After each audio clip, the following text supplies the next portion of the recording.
Hey kids, it's time to get some SML podcast all up in that.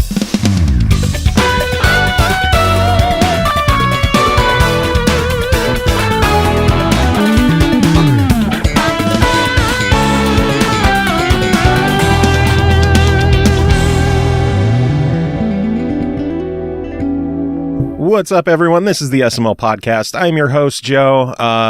Cole, you're here because our interview fell apart again. I mean, it could just be that I'm here because I'm awesome. Yeah, that too, I guess. Okay. Well, you're not usually on the Tuesday/Wednesday shows, so yeah, you know, there's got to be a reason for it, and it's because our interview fell apart again. This is a variation from the norm, but it's okay. Variety is the spice of life, Joe. Well, if you're worried about things not feeling normal, why don't we talk about a little bit of news? Do you have any news that you want to talk about? Oh, I got something. The Division's getting an X update. Yay! You excited about that? For this. I am. It doesn't matter for me because I don't have an X. But it'll look prettier. It is supposed to, I believe it's finally being up to 1080p for those who aren't on the X as well, though. So that's good. Because I'm pretty sure it was like 900 or something. It was not even 1080 yet. So it's good. It's a much needed update. Everything was already stupid pretty in the game anyway, and now it's just going to be stunning.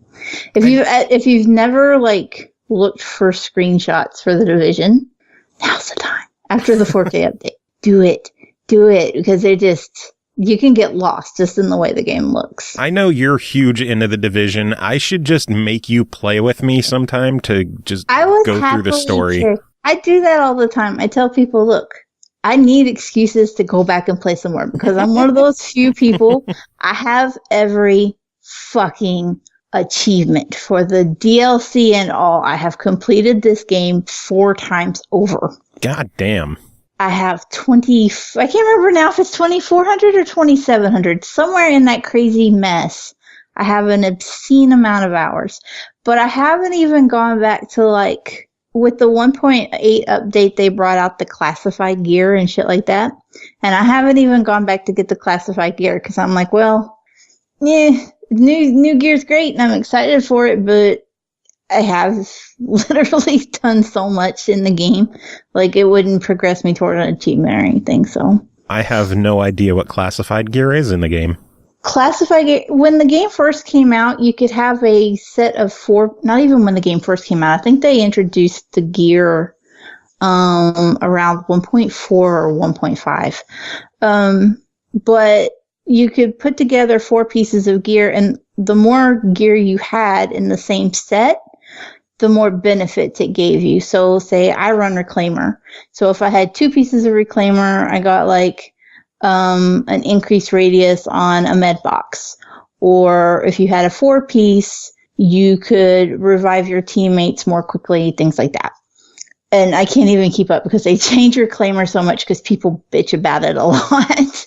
But Reclaimer is more like meant for support players. Like when they first released it, it was, you could give your whole teammate explosive bullets if you use the explosive bullet perk or whatever.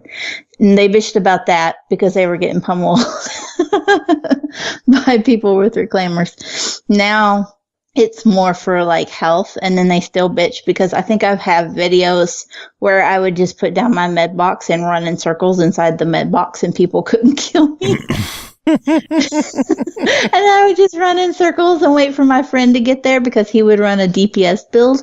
And then once we were both inside the circle, people couldn't kill either of us. Oh, God. I'm very good at speccing in and overpowering myself. I could tell. Yeah, I'm gonna have to play through it with you sometime. Yeah, now with the new classified gear, instead of going up to just 4-piece sets, you can have a 6-piece set, and so you can power it up even more. Which is just exactly what people don't want me doing. I just have this feeling if I don't step in, you can talk about the Division for like 3.5 hours by yourself. Yeah, it's true. But yeah, an X patch is coming, so that's neat. Yay! Any other news? Ghost Recon. More Tom Clancy. What's going on with... Also getting updates. Ooh. Free ones for year 2. Yay! Like what? Yay. I like that they're, hold on a second, because I like that they're taking the same approach that they did with the Division and giving out freebies for year 2. But they are, and I think I moved my paper. I did. You spend 20 minutes writing all this down before we start, and you lose the paper already. We've been recording, let me see here, for just over 5 minutes, and you lost your paper already. I didn't lose it. I just turned 2 pages because I was looking at other notes. I have notes on notes. My notes have notes. Okay, so Ghost Recon Wildlands will be getting 4 major free special operations updates with different themes for each update. So I haven't played Ghost Recon Wildlands yet. I have it. I fucking should have played it, but I only just got it. Hey, so you're turning into me. Yeah. It's horrible. I hope I don't start losing my hair. On the bright side, you don't have a Grim Reaper statue sitting on your shelf, and you still haven't played the game. That's kind of terrible. Yeah, it is. I did an unboxing for it. If people want to go back and look at that video, still haven't fucking played it, but I have it. So I haven't. I picked it up as part of the spring sale. Not even for me, although I was like, "Ooh, Ghost Recon." But my husband wanted it because his birthday is coming up this month, and so I was like, $20. I'm done. Happy birthday, motherfucker. His birthday's coming up, and he already has Mud Runners. Yeah, he's not even gonna play Ghost Recon. He's still gonna be playing Spin Tires. But he will get to enjoy for free. Blah, I can't talk today. 4 free updates as part of year 2. This will include the first update, which is coming out on the 10th, the day before his birthday even. So and it will be Special Operation 1, which will add teammate customization, a new PvP mode called Sabotage, which is objective holding, and 5 new maps, which is pretty damn impressive. 5 maps is a lot. Think of how much Call of Duty charges for 5 new maps. $70. And Ghost Recon is getting them for free. Nice. I think it's 15 per pack for Call of Duty, technically. Close Unless enough. they've upped it. Maybe they upped it. I haven't paid attention. Fuck if I know. I'm tempted. Best Buy this week has their Best Buy exclusive Infinite Warfare Legacy Edition with like buttons and shit on sale for $30. And you don't even like Call of Duty. I enjoyed Call of Duty 4, and it includes the remake of it. Yeah. So I figure for $24 because of the discount, getting the remaster, and then another game I'll never touch, and some fucking pins, because, pins are awesome. Pins. I'm considering it. I don't know if I'm going to do it, but, I'm a whore, so.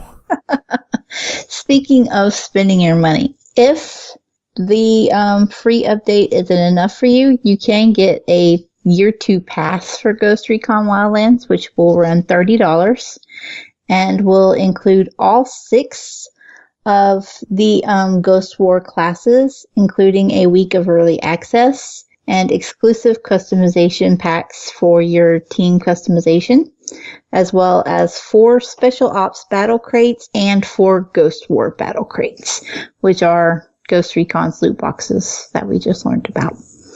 Yay, loot crates. Yep, but apparently they don't affect anything as far as like beyond customization and appearances. And you can't get duplicates. So as long as you don't already have all the shit, these new crates are probably going to be snazzy. Oh, I'm wrong. It doesn't come with buttons. It comes with an icon pack. That's what it is. A prestige icon pack and socks. Socks! Yes. What do you do with an icon pack? Like, does it just, fuck if I know. It's just like pins, but without a pin back on it? I'm just looking at a picture on a website. I don't know what they actually are. So, but instead of $95, it's only $30, and then the discount for Gamer Club $24. I might jump on that. I wish magnets were better, like more included more instead of pins. I don't have any use for pins. I would just like pin it to my curtain and be like, there it is. That's the thing. I'll never leave the house. Nobody would ever see it. If I get it, I'll take a picture and send it to you. Okay. I want to know. I have questions now. Maybe they're magnets. Maybe you could glue them to a magnet and put them on the fridge and then be happy. Maybe. Win-win. Yeah. Except for the fact that you own Infinite Warfare. But, you know, I'm not buying it for that anyway if I get it. I'm clearly buying it just for the socks. You gotta take the L where you can, I guess. But any other news, or should we move on to the reviews? Because I know we have a bunch to get through today. Let's go. Cool. We are going to kick things off with MX vs. ATV All Out, developed by Rainbow Studios, published by THQ Nordic. Released March 27th on Xbox One and PS4 for $49.99, Steam for $39.99. Choose between bikes, ATVs, UTVs. Refine your rider style at your private compound and blast across massive open worlds to compete head-to-head in various game modes. The all-new freestyle mode allows you to win with style and crazy stunts, or go all out and show your riding skills in multiplayer. Cole, what did you think of MX vs. ATV All Out?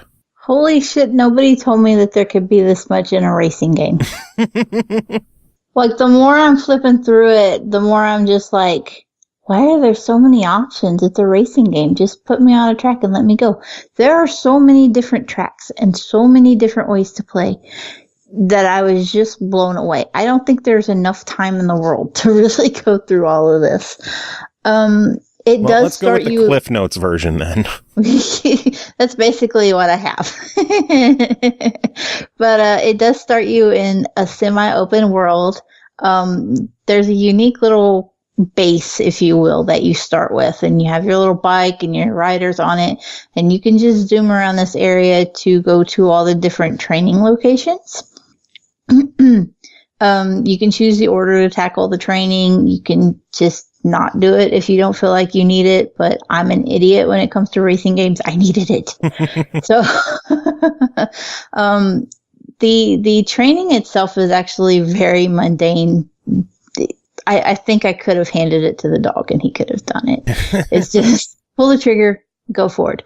One of the opening tutorial missions is like, hold the trigger to move, and then you do like 10 laps on the course, and it's like, congratulations. Yeah, you're fantastic. Yay. And then it does get more complicated from there, though, to the point that it actually gets a little overcomplicated.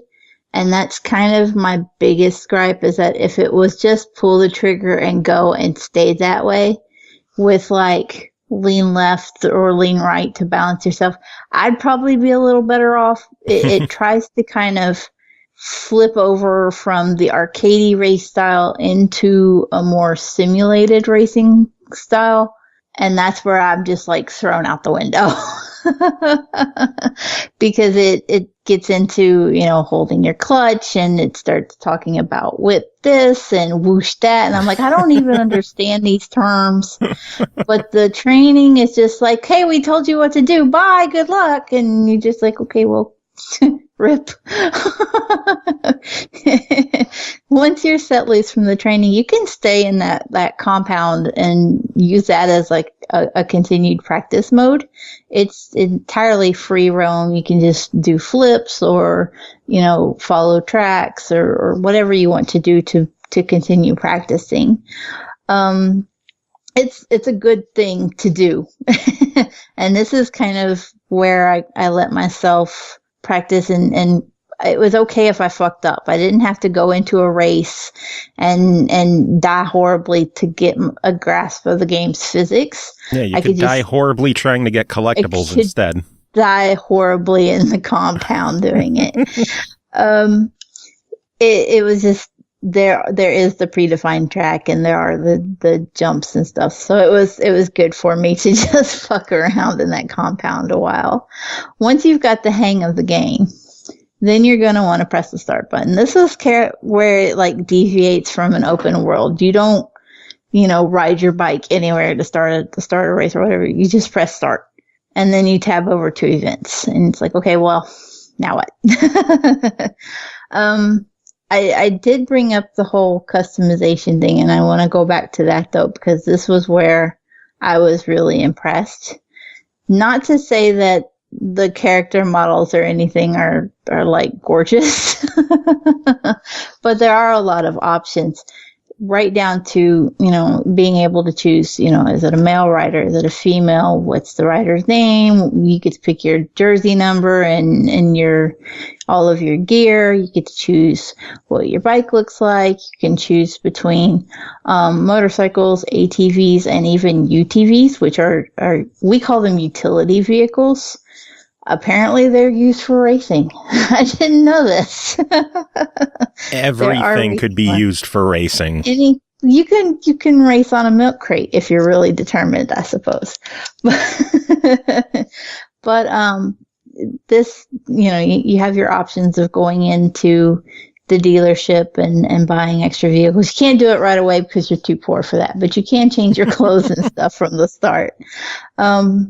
In addition to setting up your own rider, you can actually go into what's called the BRAP, which is BRAAP, and stands for Build Rider and AI Profile. This lets you customize the AI you're going to race against, including their appearance, their name, their skill set. If you've got somebody that has just really got on your nerves and you want to embarrass them in your game, you can create a rider profile to little Johnny down the road and just demolish him and make yourself feel better. And just clip his back tire every lap. Little make Johnny's him never wipe gonna out. win. Son of a bitch. Hate that kid. He's, if the paper boy broke your window, make an AI profile for him. And he's a just little run son him of a over. bitch too. Fucking kid. Probably. This is why I live in the middle of nowhere, because I don't like anybody. So how many of your mortal enemies did you put in the game? all of them. Sweet. Yeah, I gotta say, I put some time into MX versus ATV as well. I'm impressed with how much there is to do as well. My first thought going through my head was, we've played a bunch of ATV games on the show. We've covered a bunch of them. This feels like the next gen version of MX versus ATV that the previous outings wanted to be. Yeah. It feels like this is the one we've been waiting for. There is definitely a lot to keep you busy, because once you finally set up all your AI and your own customization, there are 5 game modes. You can choose from series, which is multiple events all wrapped up together, or you can just play a single event at a time. There's the online, there's time trials. Then it's called arcade mode, but it's just split screen multiplayer. Which I did not try out, unfortunately. I also tried online, but I was not able to find a game. And this is one of those cases where I have to, for disclaimer purposes, say I play at a really crazy hour of the day. I play really crazy early in the morning after my kids go to school. So it's like 6, 7 a.m. Eastern time that I'm usually on. And so I'm not surprised when I can't find a game in games like this. If I tried to play, if I could even try to play at an evening hour or on the weekends, I'm sure it would probably be better and I'd have better luck at that. But you're too busy playing Rocket League then. I'm too busy playing Rocket League then, or, parenting, which is not, not the best way to spend your Friday night. But I told you, Valium and rum, that takes care of the kids for a couple hours. You'll be good. Why is the rum gone? It's because little Johnny needed a nap. No, mommy needed some goddamn quiet time. In addition to the different game modes, you can then choose the race type that you're going to play. So you have Supercross, you have Nationals, Open Cross, Waypoint. You can just freestyle, which is scoring points, or just free ride and do whatever the fuck you want to do on each track. I didn't even get to count how many available tracks there were. It was just, the list seemed to go on and on. There were ungodly number of tracks that you could play on. So between the difference in events and the different, race types with the sheer ridiculous number of tracks and opportunities for customizing your AI. There's no chance to get bored with this game. There's always something you could go do. My only real complaint is, you mentioned that this was the next gen MX versus ATV you guys were waiting for. It doesn't look very next gen. Yeah, it's not the prettiest game, but there is a lot going on in it. Yeah. I think the models aren't the greatest, but the tracks look pretty good. The dirt, that's the thing. Like, the dirt and the tracks, they look great. And the borders around the tracks, like the hay bales or the tires or whatever's there, depending on where you are, all of that is really, really good. If you are out where, like, if some of the tracks, like for freestyle and stuff that I played, were indoors, and those looked fine. Those looked really, really good. But when I noticed issues was like in the compound at the beginning and some of the races that were outside where the trees don't have a lot of foliage, you could see screen tearing pretty bad. And that I don't know if my fact that I'm on a 1S affected that versus, like, maybe it's a little better. I don't know if it's enhanced for Xbox One or not, or if maybe just the more processing power would have helped. But I did have screen tearing in those instances and, like, texture pop. Other than that, it was really fun, and I wasn't, like, jarred by the screen tearing or anything. I was just like, oh, well, that's a thing that's happening. And I continued on. Yeah. It is X enhanced. I really didn't notice a lot of screen tearing on my end, but that might just be because I was playing it on the X. On an X. So that could just be one of those. Or I could have been drunk. One of the two. Maybe. Well, also, that's where the rest of the rum went. God damn right. I'm telling you, I tell everyone about this coconut rum and Mountain Dew. It is amazing. I do like coconut rum. The one time I tried to get drunk, I actively tried to get drunk. I've never been drunk, but I did try once. Oh, you got to work harder. I know. I tried once, and I drank a whole bottle of coconut rum by myself. A whole bottle, and you didn't get drunk? And I didn't get drunk. What the fuck? I had alcoholic parents, so apparently I have some tolerance. Holy shit. I tried so hard, and then I was just like, that didn't work. I can't afford this. This is too expensive of a hobby. Well, I guess and I never tried again. I guess the last question here is, if you've got $50, which is better to do? Get MX versus ATV All Out or a shitload of rum? MX versus ATV All Out is definitely going to be the better option here. So your official verdict on this one? It's a very solid try it. Well, I think, though, I wish I could give it a buy it on the standout that it probably looks better on the X. Well, now you just need to get an X. That's one of those hitches. Like, apparently I need to sell my husband's kidney on Craigslist or something. Yeah, it's his. You don't have to worry about it then. Yeah. They don't want mine. I take chemo. You just don't tell them that you take chemo, and then you sell it, and they get it, and they're like, what the fuck? And you're like, sucker. Enjoy your chemo kidney, bitches. But you and I have one more game to talk about, and that's called The Adventure Pals, developed by Massive Monster, published by Armor Game Studio. This one is out April 3rd on Xbox One, Switch, PC, and PS4 for $14.99. Your birthday is ruined when your dad is dad-napped by a madman. Now you, your pet rock, and Sparkles the giraffe will have to fight your way through levels filled with platforming, bizarre enemies, and big bosses in the name of friendship and hot dogs to save the world. If you can't tell, this game is a special kind of crazy, and I am in love with this game. How do you not love a game where you have to save old people that are being turned into hot dogs? I know you put a ton of time into this one, probably more than I have, and I've been addicted to it. So what do you think? What is Adventure Pals? Adventure Pals is an adventure platformer with some hack and slash elements. So you will run into enemies in little spurts that you just button mash the shit out of X to get rid of. It's meant to be kid friendly, and so it's got a lot of humor. It mimics that Saturday morning cartoon style with a little bit of a kawaii element to it. It's just super adorable, but it's also super quirky, and that makes me just love everything about it.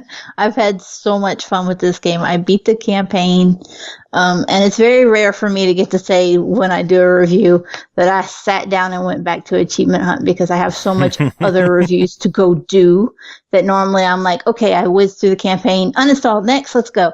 And it's just like an assembly line of game playing. And yet I was like, no. I have to know what happens if I get all the cupcakes.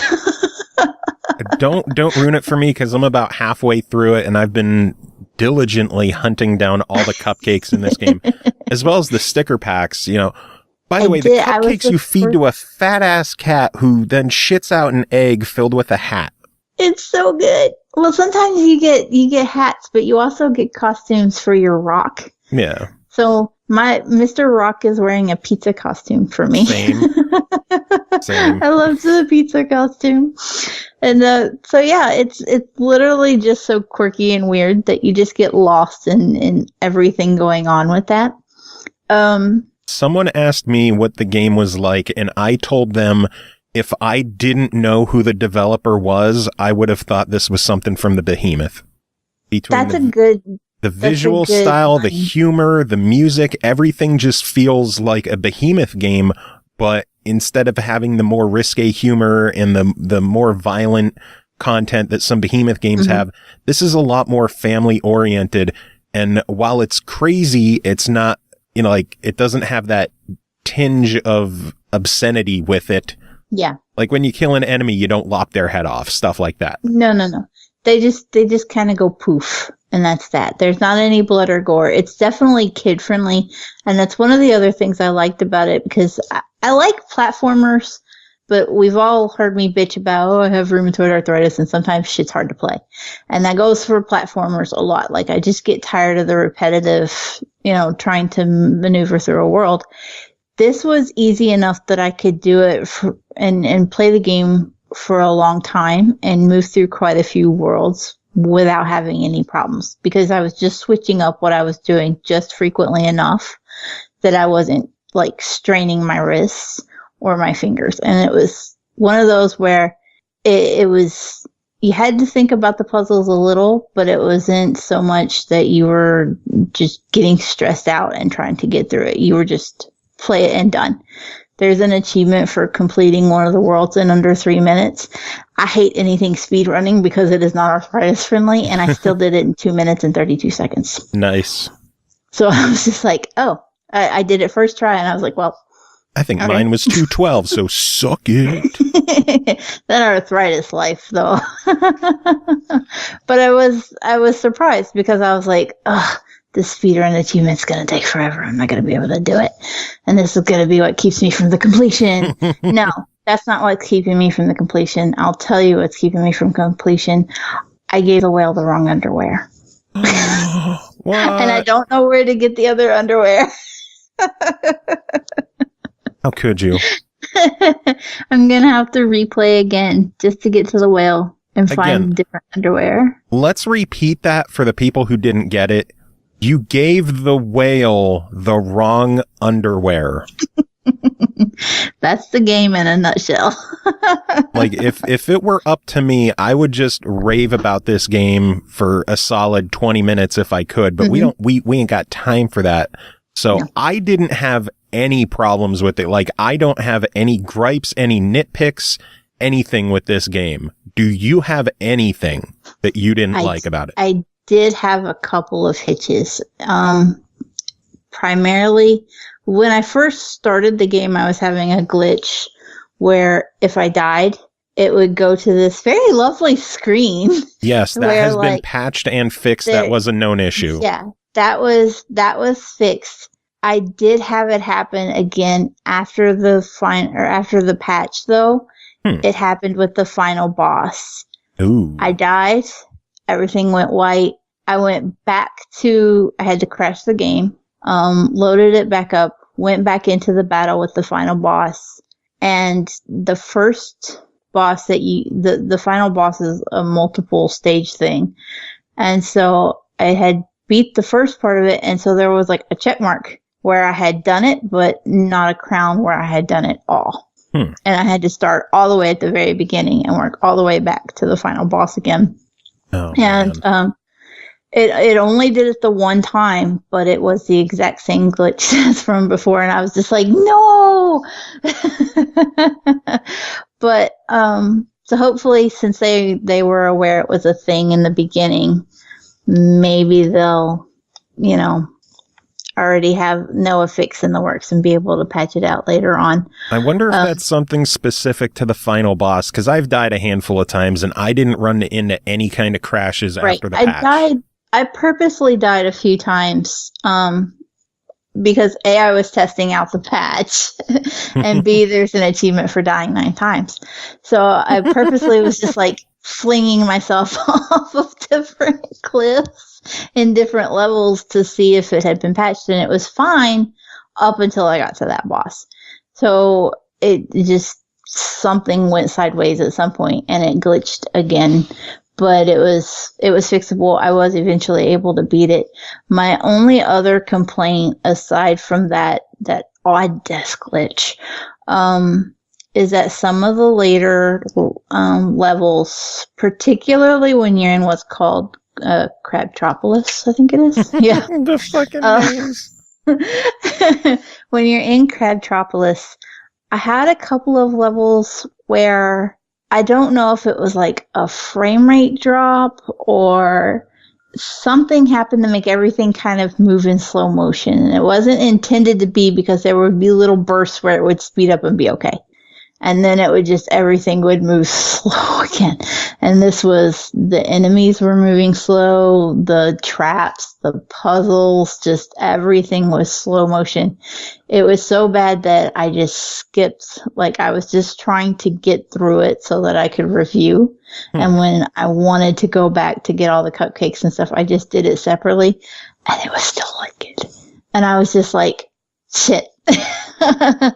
It's still doing it.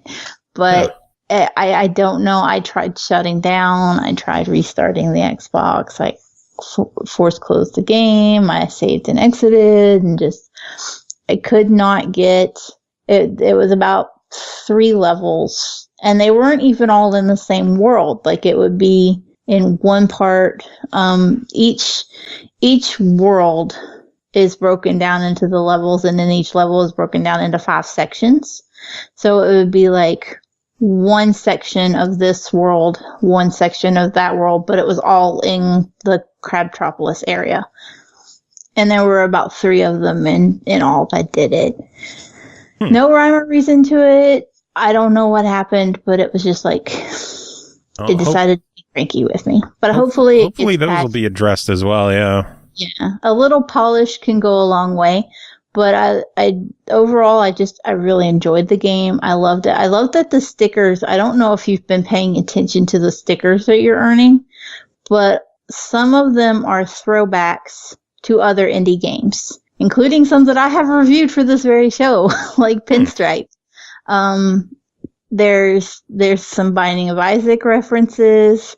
There are, well, the game is packed with references in general, like the wells after you beat a stage where the character just straight up says, yeah, it's a lot more sanitary than the green pipes. Going through sewers. Yeah. Like, what? It's so there's a lot of references. There was Hollow Knight references, and just so Overcooked, and it was so good. It really was. Well, then the last question is $15. What is your verdict? Because mine is an emphatic buy it.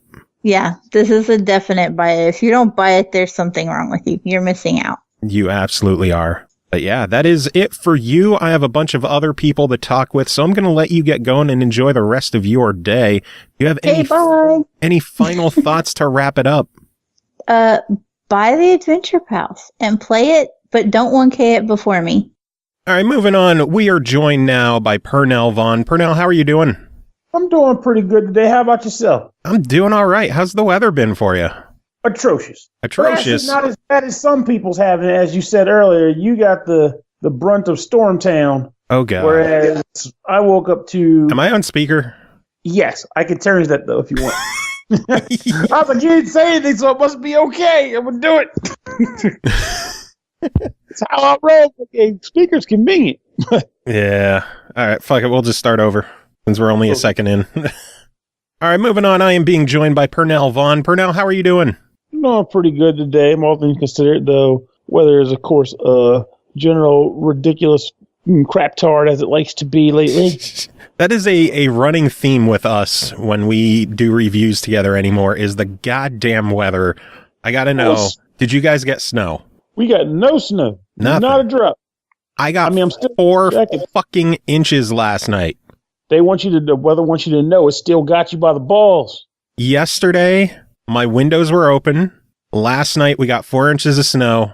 Today, I was walking around without a jacket on. Yeah, see, that I couldn't do. I was wearing a damn coat down here. It's chilly. It was in like the 60s. What the... This weather is man. Caboodle weird. That's my acceptance. I run with it, and that's all there is to it.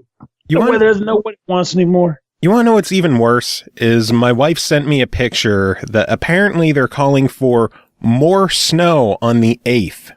Wait, now I want to check to see if my area is getting it, because I don't want it.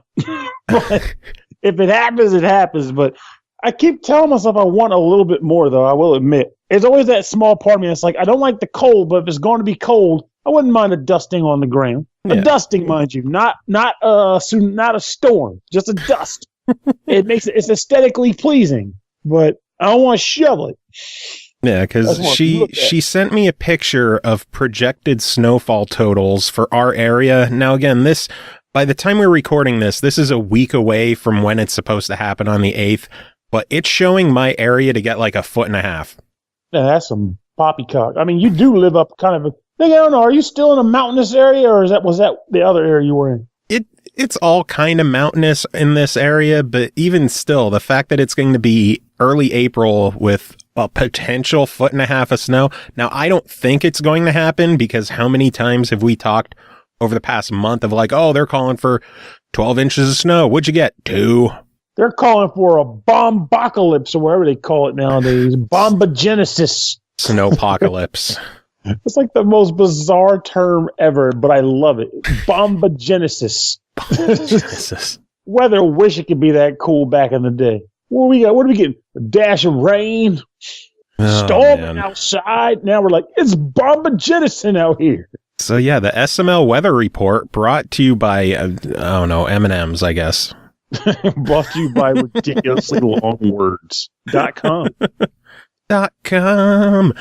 Anyway, we have some games to talk about. I figure we should jump into those, huh? I think that's a grand idea. Might as well, right? Let's start things off with The Witch in the 100 Night 2, developed by Nippon Ichi Software, published by NIS America, released March 27th on PS4 for $49.99. Follow the 100 Night in its journey through a witch-ravaged world. Young girls are contracting a strange illness and awakening as witches, causing mayhem across Kavala. Along the 100 Nights side, our 2 sisters uncover the mysteries of Kavala as you protect them both from harm. This is obviously a sequel to the original, The Witch in the 100 Night, which is kind of like a top-down / isometric beat-em-up brawler hack and slash action RPG. It's like a shitload of genres all smashed into one. And now... I was about to say, it's the Nippon Ichi treatment. Pretty much. And this is, if you've played the first, you know what you're getting into. If you don't, basically, game starts off, you are a woman who is caring after your sister, but she has the previously mentioned disease. And when she goes in for testing and surgery, things shockingly go awry. And a witch is summoned to pretty much take over the world. If you played the first game, you're on the witch's side, and your goal was to basically kill everything and conquer everything and reclaim the world as yours. Mm-hmm. And now the Witch in the 100 Night 2, you kind of bounce between sides a little bit here. I don't want to go too far into the story to give things away, but it's interesting kind of playing the field on this one. I know you put some time into this one as well. What did you think? Is that kind of like on the head? Pretty much. I feel like they still kept it a little bit on the dark side because the first 100 Night was dark as the Dickens with some really volatile content or commentary and stuff like that. But this one, while the witch that you work with on occasion is still pretty foul-mouthed, they made it a little bit more lighthearted by having you balance between the witch that has possessed your sister and the girl who is the sister of the other person. So it's essentially you're working both sides of the story progresses and plays through. So it makes it a little bit lighter. And they added a few lighthearted characters in there as well. Like my favorite character is like a drag crow, a drag queen crow. She's awesome, or he's awesome. I don't know what the terminology is for a drag queen, but I know the character is awesome. It's awesome. They are awesome. I don't know. Let's go with they. There we go. They are awesome. They are awesome. Agreed. It's like it's essentially action beatdown structure where you can equip up to 5 weapons on the character, and then you fight with them as a combo string. So you start with the first weapon. Each time you hit the attack button, you switch to the next weapon all the way down to the bottom. And once you have done that, you have done your center damage, and you can also, if you landed the 5th hit, do something called a deplatura, which lets you eat the enemy that you're fighting so long as their health is low enough to consume them. I'm glad you said that word because I wasn't going to try. Oh, yeah, I've had practice. It's like eat him, and it's just like deplatura. Yeah, I wasn't going to try deplatura. Like that's beyond my scope of ability right now. It's such a great, weird word. Like, I wanted to start to, hey, guys, you want to get something? You want a deplatura tonight with me or what? Depla what? I'm going to do so. Man, I'm so hungry. I could deplatura anything. Is that Mexican? Deplatura? That's Mexican, right? It may be. Or Greek. Maybe it's Greek with a hero and a deplatura, a nice side of yogurt. I could deplatura some burritos right the fuck, man. I want some food. But, I mean, the game, it has its pluses and it has its minuses. Like, I'm not sure if you noticed this during your play or not, but all the environments you go to, while there's a big map, all the environments are kind of randomly generated. And what that ultimately means is that while you'll start out the game feeling like I want to explore the maps and expand on them and see what there is in each nook and cranny of every section, it eventually becomes, I need to get from point A to point B, and I'll beat these dudes up on the way. Yeah. Because since there's no level structure, there's no sense of needing to complete the map or discover everything there is to discover on the map. See, I didn't even realize it was all randomly generated because I really didn't backtrack too much when I was playing. And when I did, I guess I just didn't take notice. Yeah, it's what happened. What ends up catching it is like eventually you'll start, either the game will start making you backtrack for different things. Like you'll go to old map sections, or you might say, go to a map screen and activate one of the waypoints and then warp back to the castle and then warp back to the waypoint and notice that the entire map needs to be uncovered again. Like that section, you ran around that section at any point and then left and came back, it has to be uncovered again because it's a randomly generated section. It's all new. I remembered uncovering the map again, but I guess I just didn't remember what the maps looked like previously. Yeah, it was one of the things where it's like the previous game, I believe it was a little bit more structured because you could earn 100% sections in that game. So I definitely I picked up on that quickly because I was a bit into the first game. But worth mentioning also is that they made if you played the first game, they made some cool combat adjustments that make the game a bit more fun to play. In the first game, well, not including so much the revival version, but the original game, you could equip the 5 items and you had these things called facet changes. And facet changes were when you sort of changed your armor shell, let's call it that, and it changed the proficiencies of the armed 100 Knight. So his efficiency or skill level with swords or spears or hammers or staves, which are the weapon types in the game. So if you were fighting different guys who were weak or strong against different types of weapons, you have to go into your inventory, rearrange your gear, and come out swinging, ready to fight these different dudes. But in this game, you still have the different facets, but you can equip up to 3 different facets at one time. You can switch between them freely, and each facet has its own equipment loadout. So you can kind of go into battle with 3 different, you're essentially controlling 3 different characters one at a time, which is kind of nifty in that regard. I might have a magic 100 Knight, or I might have a 100 that focuses on lances and spears. I might have one that's focusing solely on hammers. I might have one that's a hodgepodge between hammers and spears. That's what I did. I'm awful at managing multiple loadouts and shit like that. So for me, I just did like one of everything except hammers because of how slow they are. And the weird part is eventually the game will punish you for that. Because I know. I've been getting my ass kicked because of it. And I've been trying, mentally, I've been trying to be like, okay, I need to have one that's focused on, magic. I need to have one that's focused on hammers because of how heavy they are and blunt. I need one that focuses on blades. But in my brain, I'm just like, fuck it. If I hit them with everything, they might not do as much damage, but one of them's going to hurt them. And that's what I think is amazing. At one point, the game pretty much does work there, where you're like, it works, right? It does the trick. But then 2 moments in the game eventually kind of screw you on that. Certain bosses, I think later on I got a little bit better, but it didn't change overall. Later on, when you start fighting certain bosses, the game runs on something called a gigacalorie mechanic. I mentioned earlier how you could eat enemies. The reason why you eat enemies is to replenish your calorie intake, because over time you will get tired and you'll get wiped.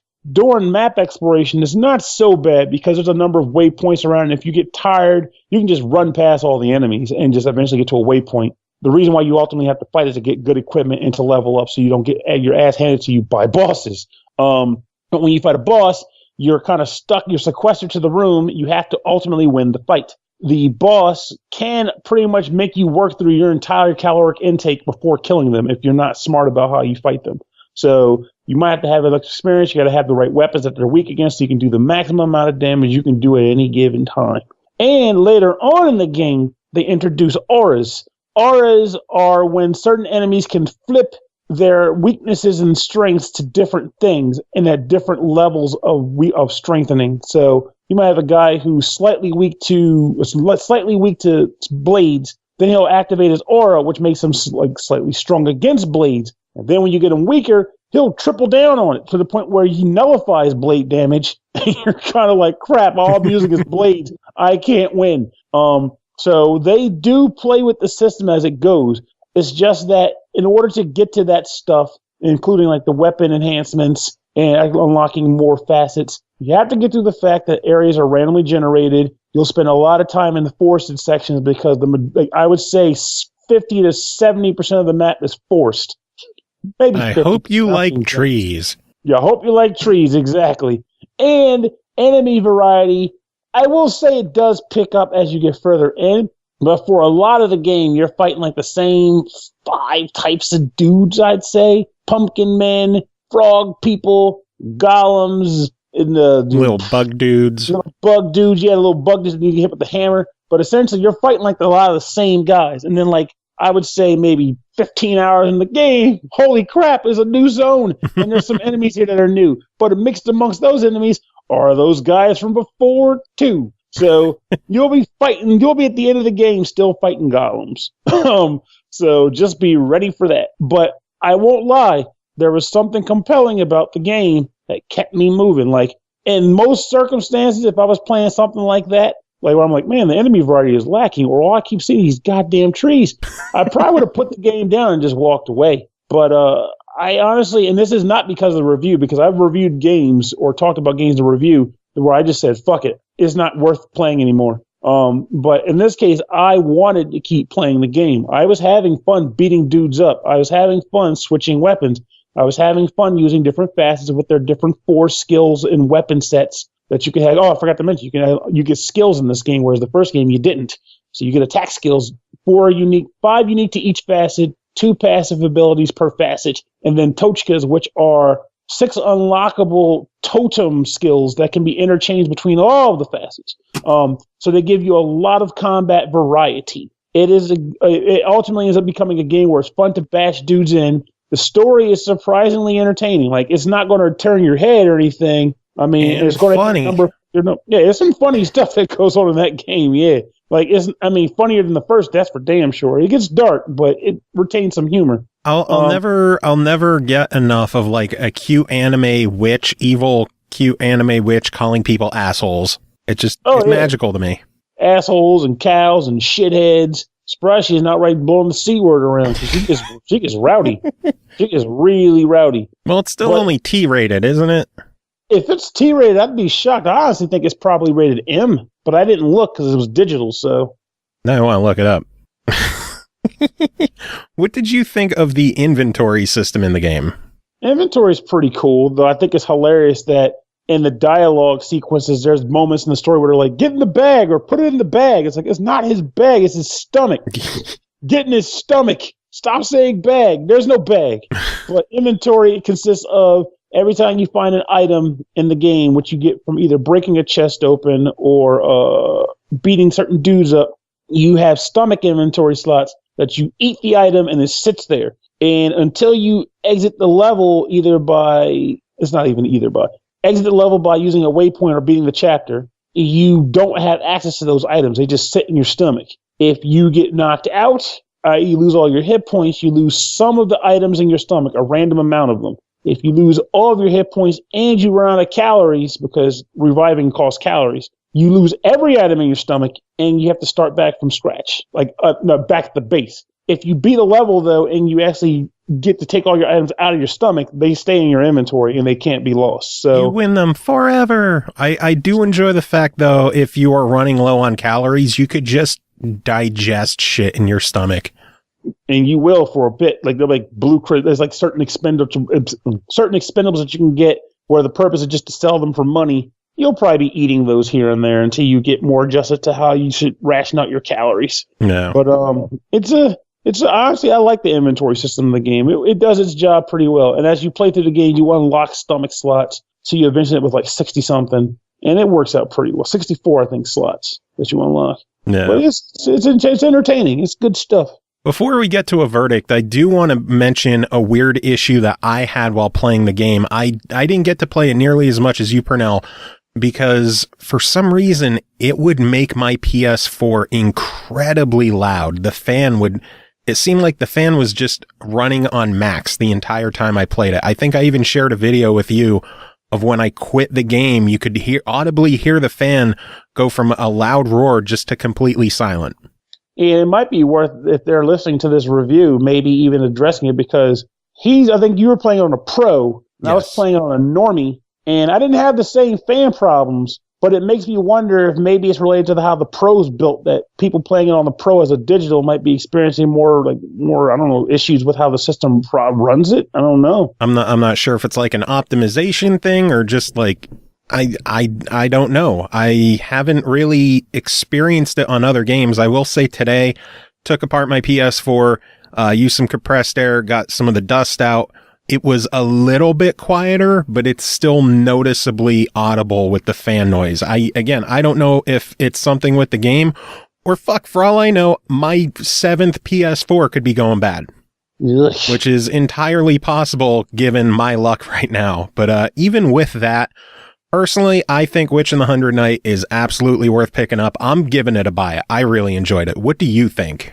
I would have to agree with that, because whereas the original game was more of a try it, I think that so long as you're okay with the aforementioned randomly generated environments, they made a lot of improvements on the gameplay and functionality of the game as a whole. And unlike the first game, I encountered 0 glitches as I played through the game. No shutdowns or having to reset the game. It played through just fine. Nice. So I think it's quality.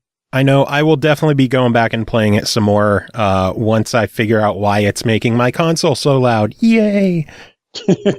Hopefully it's an easy fix, but hopefully it's discoverable and mendable. Hope so. Fuck, for all I know, it's just, I don't know. I'm not even going to say it's my system going bad again because I don't want to go through that shit again. But next game to talk about is called Dangun Feveron, developed by Cave, published by M2. It's coming out April 4th on Xbox One and PS4 for $34.99. The M2 shot trigger shmup renaissance continues. In 1998, Cave shoot 'em up Dangun Feveron, also known as Fever SOS, blasted into Japanese arcades like a shooting star. Gather your dance energy and get your groove on in the first home console port of this fan favorite that spread dance fever through the arcades. Pernell, tell me about this one, because I'm incredibly jealous that I haven't had time to play this one because it's not out yet.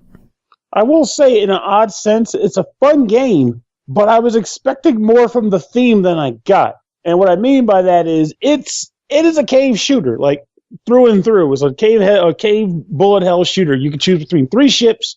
Each ship you can choose between a number of different gun types. Actually, the ships are the gun types. But from those, you can choose between 3 different bomb types. And what I mean by bombs in this regard is if you tap the gun fire button, you'll spray a type of bullet. If you hold down the button as if you were doing rapid fire, you would ultimately eventually start unleashing like a secondary type of gun instead of your primary. So one of the secondaries is like buzzsaws that home in on the target. Another one is slow bombs that will slowly drive towards the target because it'll home in on a specific guy.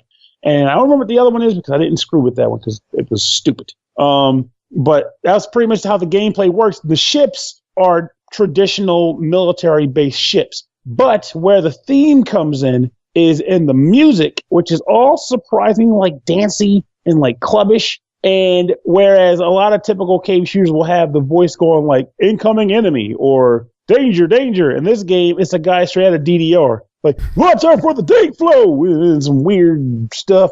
And when you beat levels, a freaking disco ball comes down and like dancing silhouettes of people show up and your score gets tallied. So it's definitely, it adds a nice bit of panache to the game. Like it's a little weird, but it is a traditional, aside from those aesthetics, it is a traditional cave shooter in my eyes. Unless there's something that's going to pop up in the future where it's like, you've missed unlocking absolute dance mode where the ship dances. Like if that's not a thing, I'm pretty sure I experienced where the theme comes in. But with that in mind, it is a shooter. Now, that's all the time I'm saying cave shooter, but it's not cave. It's M2, right? Well, it's developed by Cave and published by M2, so it's like a joint production kind of deal. I was getting feeling weird. In that case, I was dead on. I didn't even realize it was Cave, and I knew it was Cave. So in your face, Cave. In your face, life, I guess. Somebody's face. But it's a cave shooter through and through. Like if you've played a cave shooter, you've played this cave shooter. But do you want to play more cave shooters? Typically, the answer is yes. In which case, if you ever say no to wanting to play more cave shooters, I don't think we should be friends. Pretty much. Like they're out there. They're always fun. I mean, it's one of those things like RPGs. Like a lot of RPGs ultimately end up playing the same way in different ways, like different spells, but they all activate the same from a menu system, whatever. But what matters is that you want to play something new. You want a new environment, a new atmosphere. You want new music, new bosses. And that's what you're getting here. New bullet patterns, new bosses, new enemies, new shot patterns. I mean, good stuff. And some hot music. And of course, just like the previous releases by M2 and K that have been on the Xbox and PS4 and all those guys, they have the ridiculous customization system where you unlock credits as you play the game so you can continue a little bit more each time you play. And then there's I love that part. Yeah, it's pretty cool. Like it makes it that you can't just outright fly through the game in one shot. You have to actually get some knocks in before it's like, okay, you want like 10 credits. Go nuts. But for auto, there might even be a cap to the point where it's like, okay, if you can't beat on this many credits, you're out of luck, buddy. But there's so many different ways you can customize. You can customize the panels on the left and right side to display specific types of information. It keeps track of your score throughout the entire play. So if you want to like kind of gauge how well you've progressed throughout the entire run, you can watch your scores tally up. It shows the name of the track in the corner that's being played. So if you're like, I really like this music, what track is this? Boss theme. Okay, that's great. But it shows you those things. It's a quality product. It's astounding how they take these arcade games, and even though they're ultimately the arcade game on your console, which in some respect pretty much is good enough because it's what you're buying. You want the arcade game at home. They add a lot of nice bells and whistles to kind of make it as customizable an experience as it can possibly be for you. And it's pretty nice, honestly. Nice. Now, the biggest question here, this is something we seem to always go over when it comes to Japanese import shmups, the price. Now, to me, I'm familiar with, shmups from Cave and M2 and companies like those costing $50+ on console for a digital game. In my eyes, that's just how it is. Lately, we've been spoiled by some of these Retro Psycho releases and Arcade Archive releases where we see them coming out at $8. With this one at $35, do you feel that this one is worth it in terms of traditional Cave M2 pricing, where we would see, like, think back to Darius Burst when that came out was $60 brand new?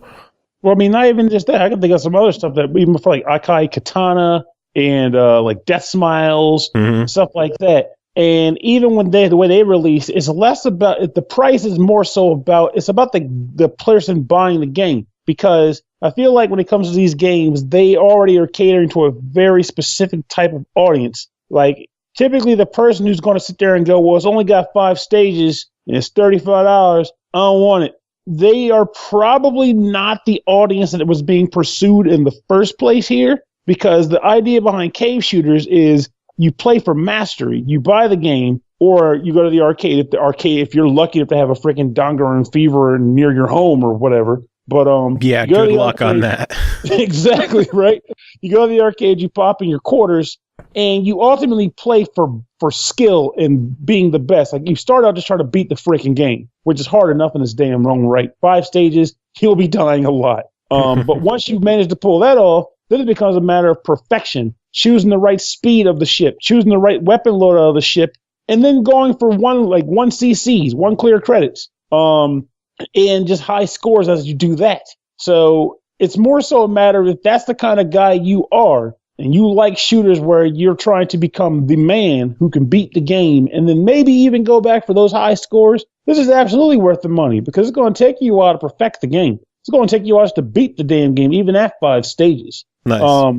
But if you're that kind of guy where it's like, I need to be able to just breeze through my game, and then that breeze has to take me 10 to 20 hours, yeah, this is probably not for you. So don't go about buying it just so you can complain about it later. I do know people like that where there's nothing wrong with it, mind you. It's just, if that's your mindset, this is not the game for you, because it is not 10 to 12 hours with an easy run, minimal challenge. It is maybe 10 to 20 hours with maximum challenge, which means you're going to break your knuckles and get what you need to get done. So nice. So it sounds like if you've been waiting 20 years to play this one at home, you're going to want it. If you've never heard of this game before, you're probably not going to.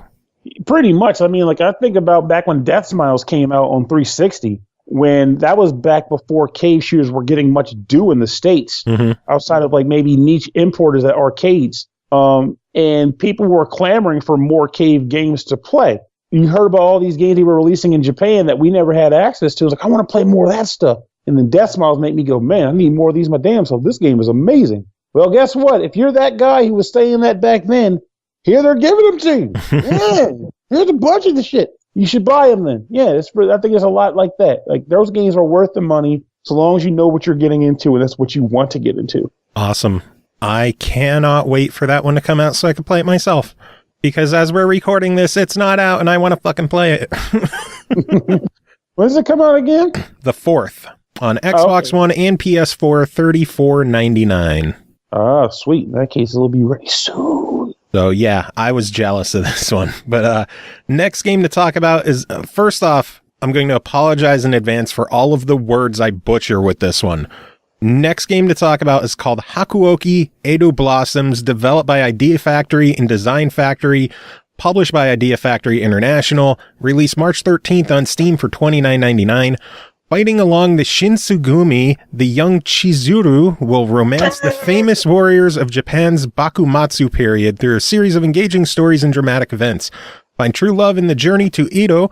Your choices decide your fate. Our friend DarkMika covered this one, wrote in a review, and I'm going to butcher a whole lot more names, so bear with me.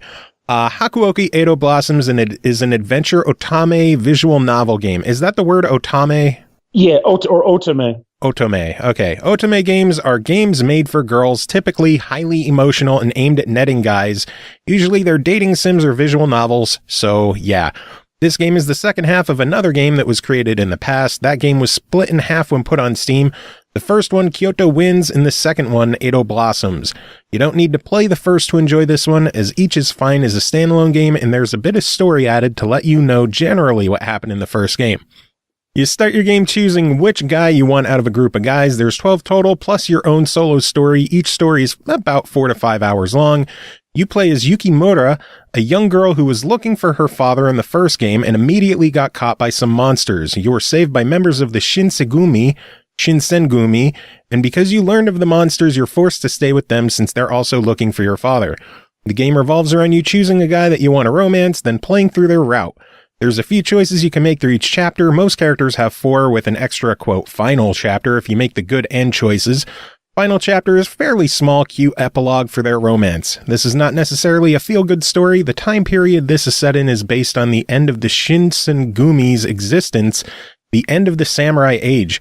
Historically, the Shinsengumi, they were eradicated, butchered. They fought for the continued samurai way and went against the newly fashioned guns of the time. You can guess how well that went.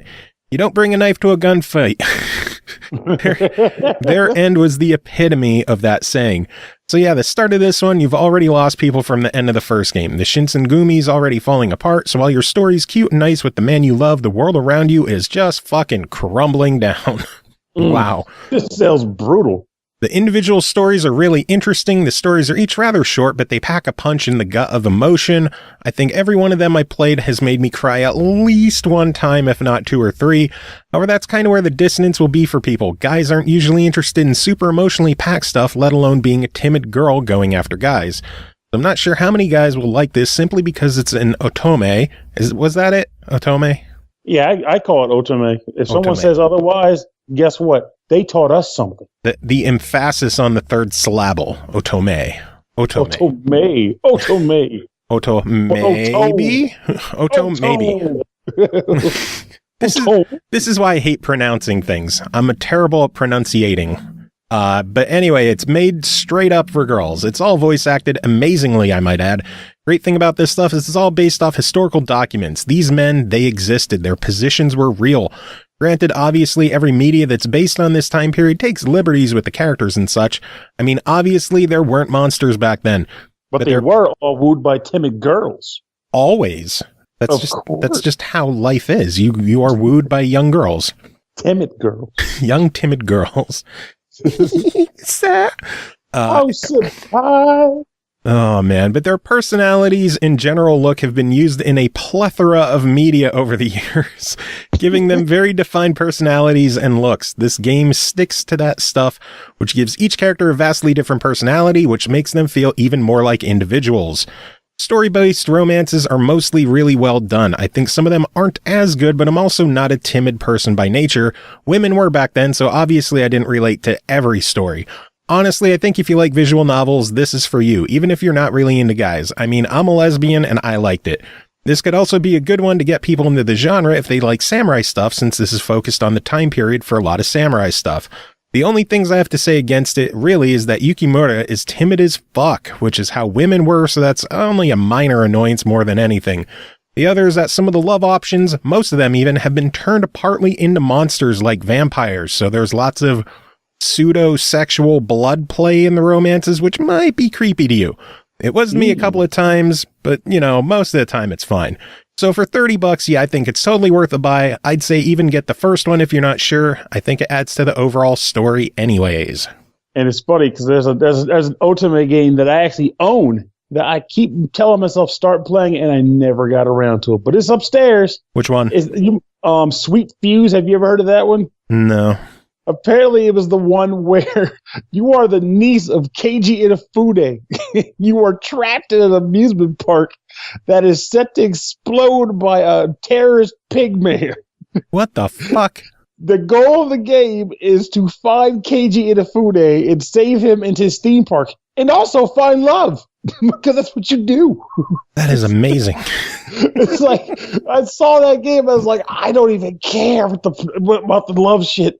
I want to play this ridiculous premise. Some pig terrorist blowing up Keiji Inafune's amusement park. How does that even get put on paper? Yeah, we're going to have to talk about that one later after the show, but there's one more game for you to talk about, and that is called Reverie, developed and published by Rainbite. This one came out March 29th on the Vita for $12.99. With restless spirits threatening the safety of Toromi Island's inhabitants, Tai must venture through dangerous dungeons and across a variety of environments to put the spirits to rest, all in a summer holiday. Pernell, tell me about this one. Well, basically you are this kid who shows up on an island after being told from the game anyway. Actually, his mom told him, and the game's telling you what the mom told him. About the legend of this island, which involved a kid who was out with his brothers fishing for food, and the kid fishes up an island. And in jealousy, his brothers kill him, or he drowns. I can't remember if they killed him or if he just fell in the water, but he drowns, and then their souls are what haunt the island. So essentially, you land on an island, and you end up mysteriously ending up on a quest to save the island from destruction as the restless souls lose their ever-loving goddamn minds. So it's essentially the classic Zelda-style game. Think how we were talking about Blossom Tales not too long ago, but now with a little boy on a vacation.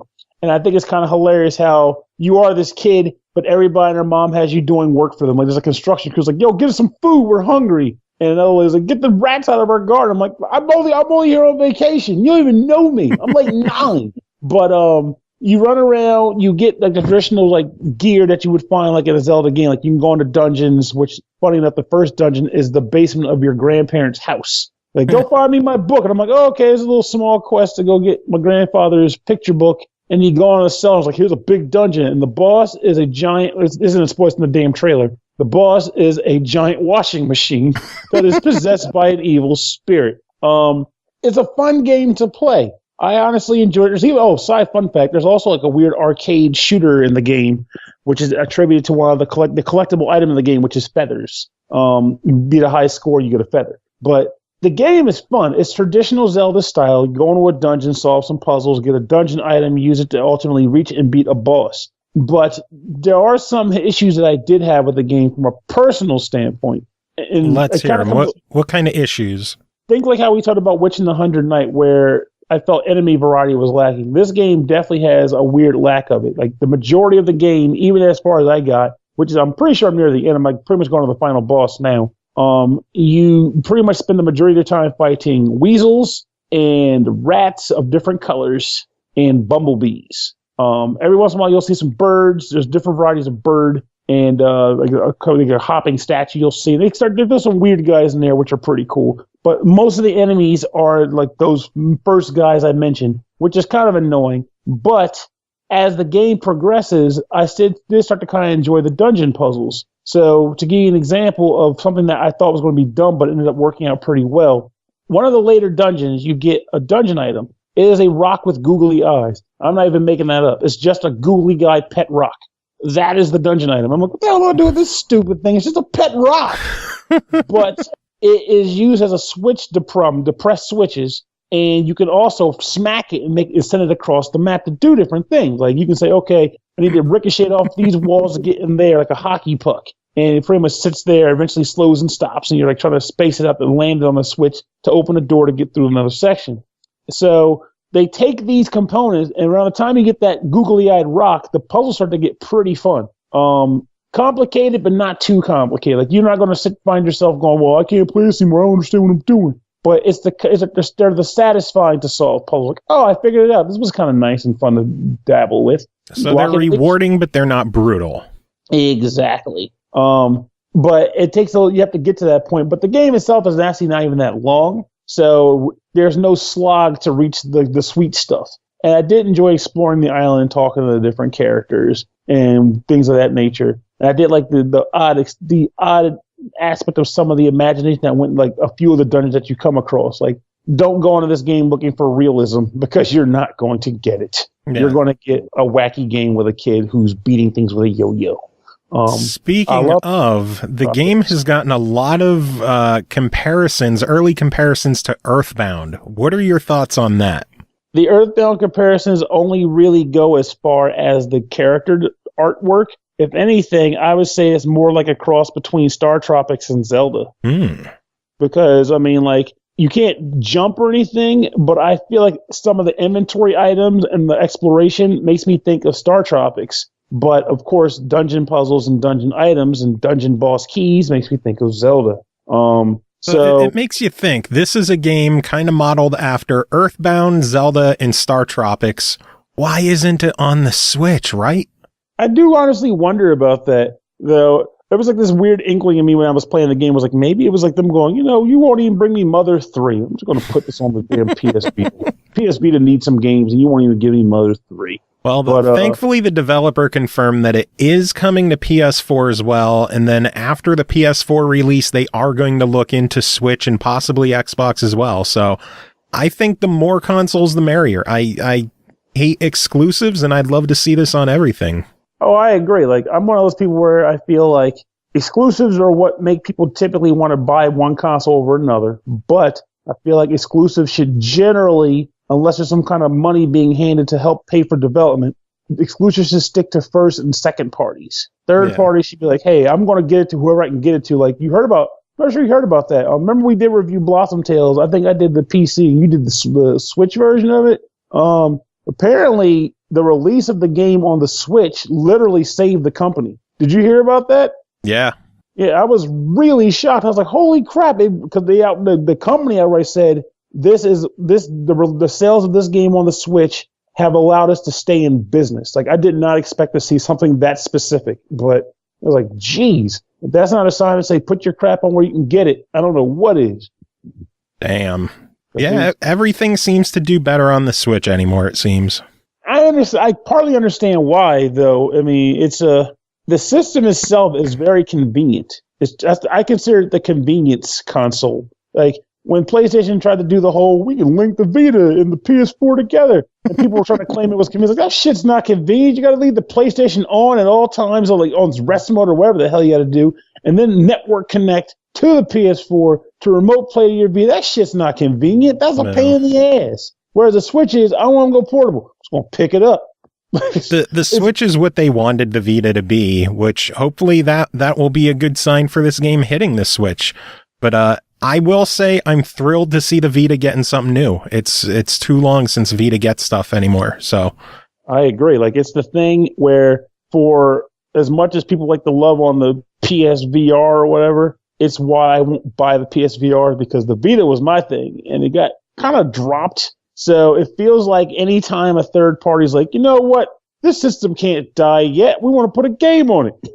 It's like one more, like, yes, let's remove that coffin lid just for a little bit longer. Screw you, Sony. We can keep this thing running. We don't need you to keep the system alive. We can keep doing this thing. Like, they're talking about removing, the PS Plus benefits from the Vita next year. I would love if the developers like, we're going to keep making games for it. Even if PS Plus doesn't work for it anymore, we don't give a shit. Games are still coming out on it. Hey, we just canceled PlayStation Live, the PS Online store. You can't buy games on Vita anymore. Third parties figured out a weird hack. They opened their own store and started selling games on the Vita.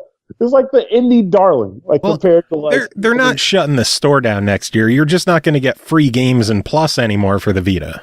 Oh yeah, for sure. I'm just saying, like, as the extreme case, like a year from then, it's like, nah, we're just canceling the store. No more online. Like, screw you. We're going to do it anyway. We're going physical with everything. Exactly. 4 meg downloadable game. It's going to be on a cartridge, and it's going to cost $40. And collectors will eat that shit up. There's a game called Cirque Eats a Lot coming up this week from Play Asia. They're doing the physical release of that thing. Yeah. And I look, collectors were on the collectors groups like, oh, I got to get Cirque Eats a Lot. I'm getting a collector's edition. Like, apparently it's collectible now. So if it's a collectible, it means it's worth buying. Like, obviously. It is such an odd gold mine. It's like, I scrutinize your collections, people. Everything physical doesn't need to be owned. I don't know, whatever. Search lot, collectible, whatever. Mud job. Who knows? Maybe Reverie will get a physical edition one day. Honestly, if Reverie got a physical edition, I'd consider it, because, again, it has a bit of heart to it. I like the fact that it is a nice little indie developed product, and I'm actually curious about how long it was in development for. I might have to look that up later. I'm not too sure, but the last thing worth mentioning, because I know you're about to say for $100, but I wanted to make sure. One thing I thought was interesting from a charm perspective is, like, I think this game was developed by New Zealanders. There's a number of moments where they'll either use New England, not New England, but like slang straight out of New Zealand, or they'll reference Kiwis. There's a trophy for finding like a curling biolab or something. like you walk into a cave and there's like people in glass cylinders, like in cryotubes.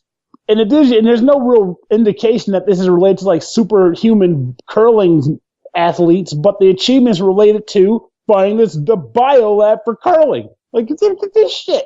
Like, it's hilarious. Like, there's a lot of just weird New Zealand quirks and charms to this game. Nice. That I just looked at. I was like, this is clearly done by people from New Zealand. There's no way this is not. No way. Well, you already know what the question is, so Pernell, what's the answer?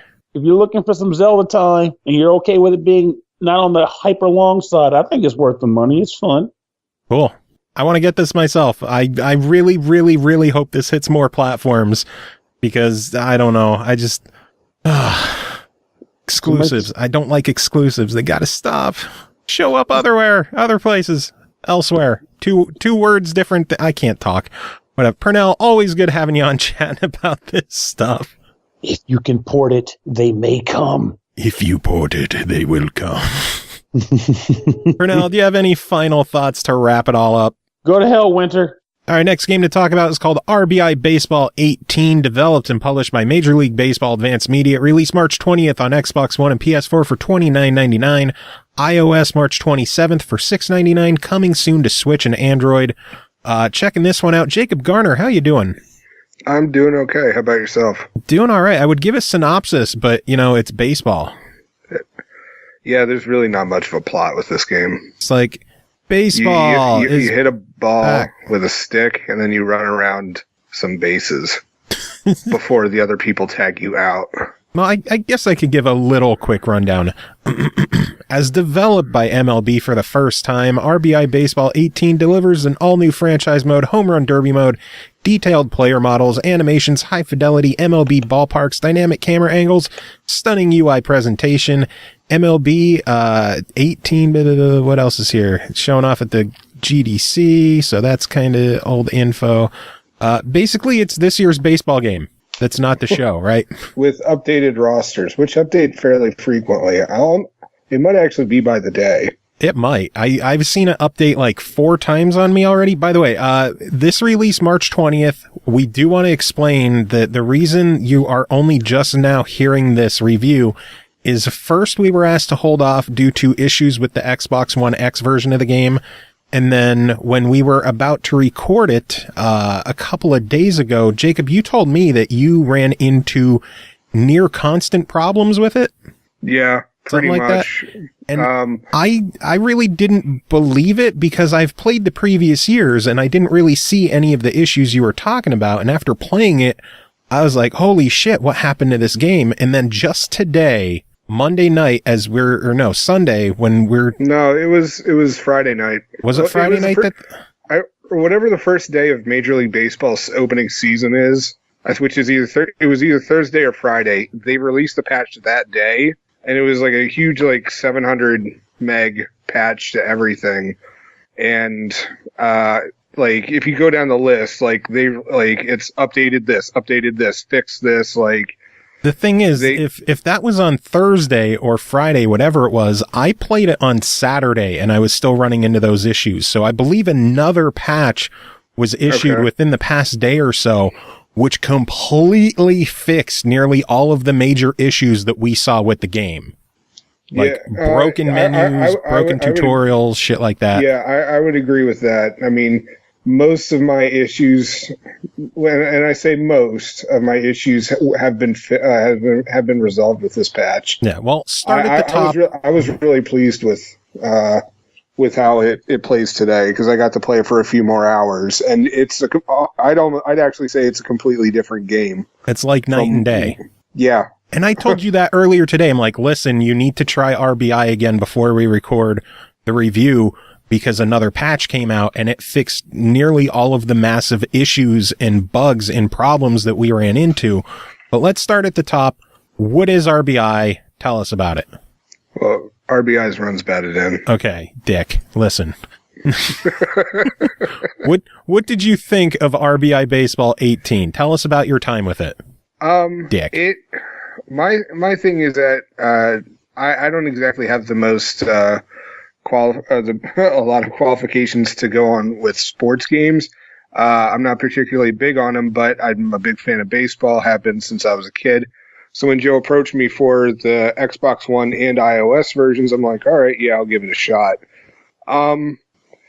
Pretty much, there's a lot of stuff to go over with this game. It's like all the notes we had are for the pre-patched version, and it's... Yeah. We ran in... Right, how about we go with controls first? Go ahead. All right, so controls, honestly, they're very simplistic, almost to a point where that it's actually an issue because when the game first came out, you were throwing nothing but fastballs, And it still seems to be, I mean, you can now control the speed of the pitch, like within like a 20 mile per hour area. So it's still not great. And you can kind of control the ball, but for the most part, you're throwing fastballs the whole entire time. So there's not a lot of variety with it. And batting is pretty much the same thing. There's no way to really control like the amount of power that you're throwing behind, like that you're, throwing behind it when you hit the ball. You can control where you're standing in the batter's box, but that's about it. And so it's simplistic, but too simplistic for what it needs to be. I did like how intuitive it was to when you were trying to get somebody out at the bases, because it uses X, Y, and B, or on the iOS version, it uses the touchpad for the various bases. Or wait, no, they got rid of that. Never mind. Disregard that. They actually updated the iOS version too. Okay. Crud.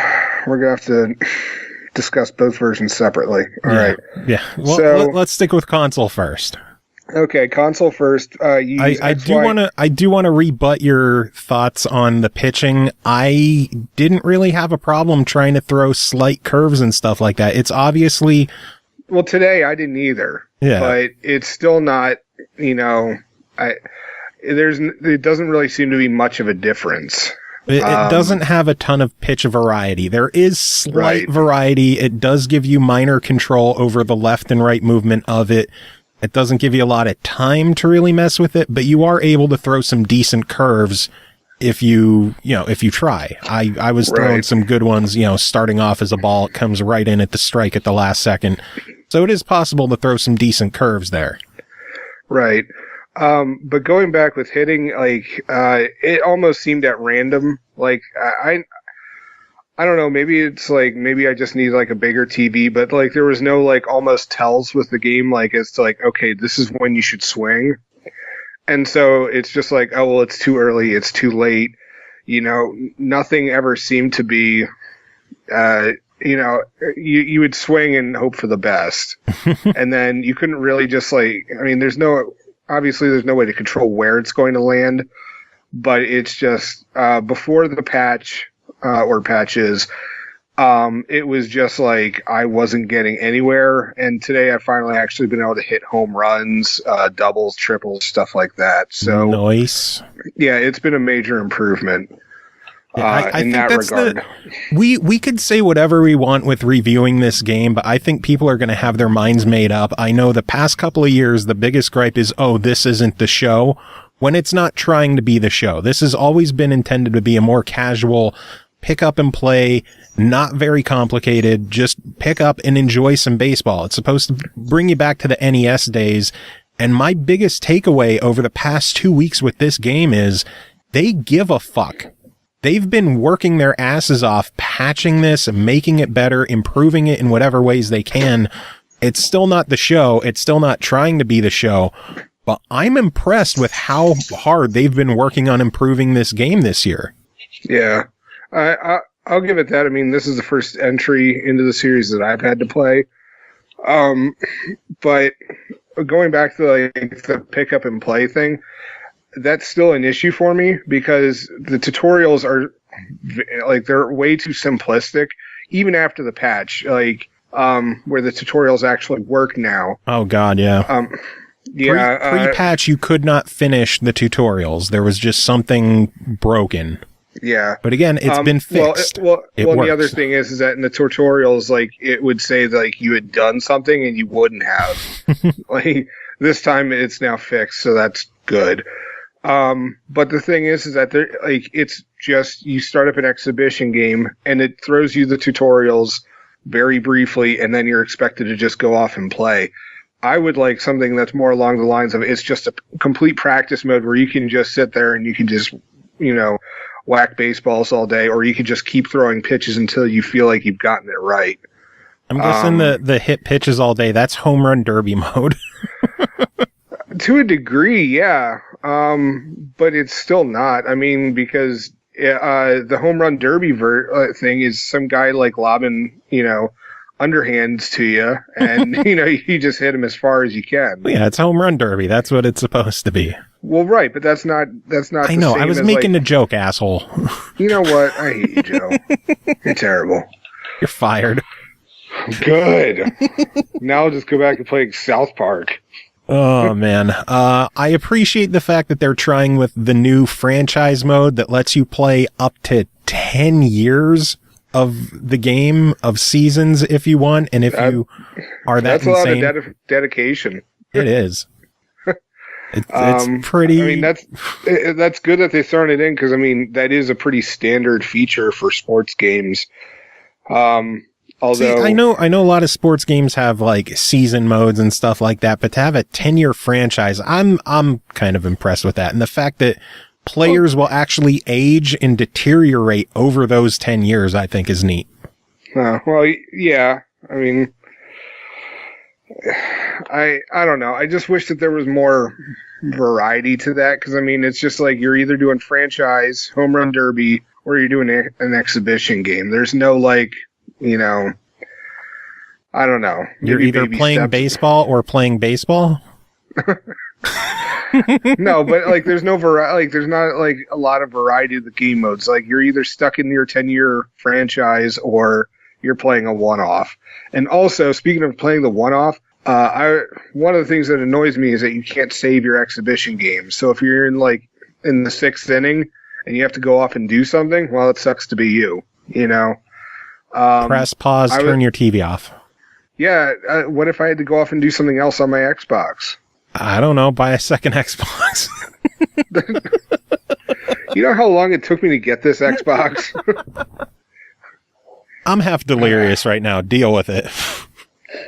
But I will say my biggest gripes with the game this year, I think visually some of the player models and faces look odd. And then I'm kind of bummed at the price being $30. Last year it was 20. The year before it was 20. The year before it was 20. The first $30 price tag was the Switch version of last year's game. And the guess was that it was due to the physical media of the Switch, which happens with a lot of games with that Switch tax. I'm bummed to see the other versions getting that price bump now as well. If this was a $20 game, I think it would be a lot easier to get into and a lot easier of a recommendation to make, because it was it was a third of the price of the show, but now it's only half of the price of the show. And I don't know. I wish it was still $20. Going back to the visuals with it, I'm actually I actually did finally experience some of the graphic slowdown that early reviews had talked about. I was experiencing it today in Home Run Derby, so I'm in agreement with you on the models and stuff like that. Although with the TV my size, it really doesn't matter. True. So both inches. But like the game's still got quite a ways to go. But for $30, that's honestly a tad steep for me. If it was the $20 that the other versions were, I'd be all for it and say, like, you know, these guys are working hard to, you know, get the game updated, get it fine-tuned and stuff like that to where it actually needs to be. So, you know, blow the $20 and give them a chance. But for $30, you know, it's a little bit of a tougher sell. Yeah, you might want to wait till it's on sale. Yeah. But you know, and honestly, I'm looking forward to next year, and I hope that they add more features to this game, because I was having a blast when I was doing Home Run Derby today. Like, I was actually supposed to be doing it 20 minutes earlier than when we were recording, but Joe kept messaging me. Yeah. And I was in the middle of a Home Run Derby, and I didn't want him to mess up my mojo, so I just kept ignoring your texts and calls. Yeah, bitch. Hey, I won and I got the achievement, so nice. It worked. GG. Thank you. You're now blocked. Overall, $30 on this one. I'm going to give it somewhat of a hesitant try. I think if you're on PlayStation 4, there's no need to get this. Same as last year. The show is on PlayStation. It's the best baseball game on the market. And if you own PlayStation, that's the way to go. If you're on Xbox or Switch, when the Switch version need a baseball game. Well, when the Switch version comes out, if you've already played previous years, I think if you have the money to burn, it's decent enough to pick up and enjoy, especially with all the patches that they've done and all the work that they've been putting into it. If they keep working on the game and patching it and improving it, I think this could turn into something pretty solid. That price point is still my biggest issue, though. Yeah, definitely at this point. Now, how about that iOS version? Tell me about that one. Originally, I was going to be recommending the iOS version over the Xbox One. Pre-patch. Yeah, pre-patch. But either way, I was still going to be very hesitant about it.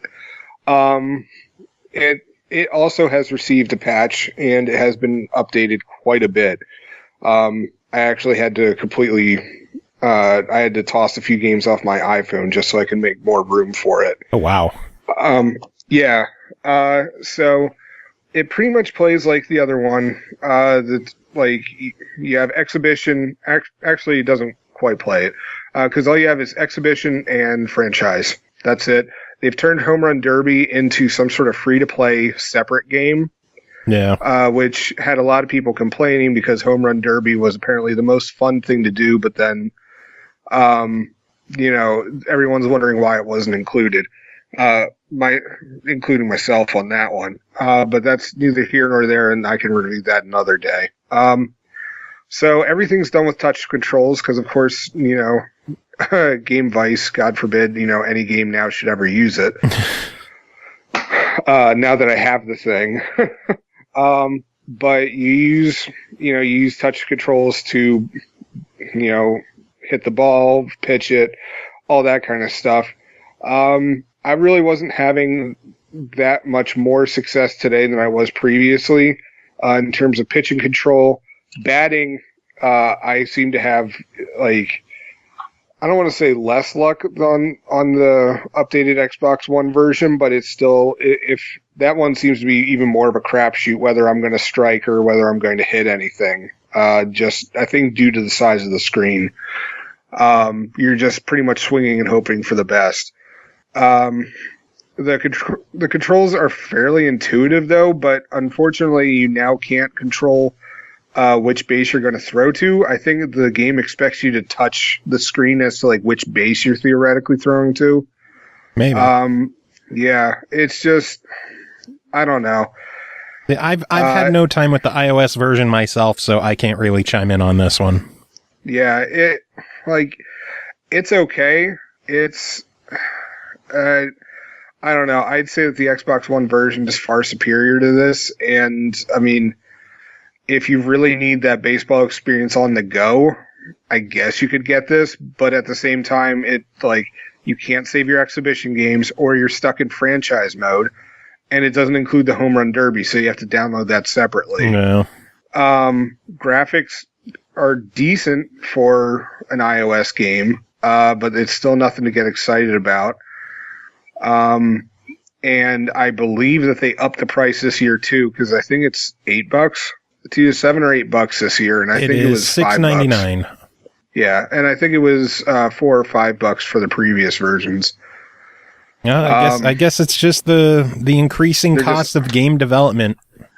Yeah. Honestly, the iOS version, I'd also wait to get it on sale. It's not terrible. I've definitely played worse baseball games on my phone, but yeah, $7 is a bit steep.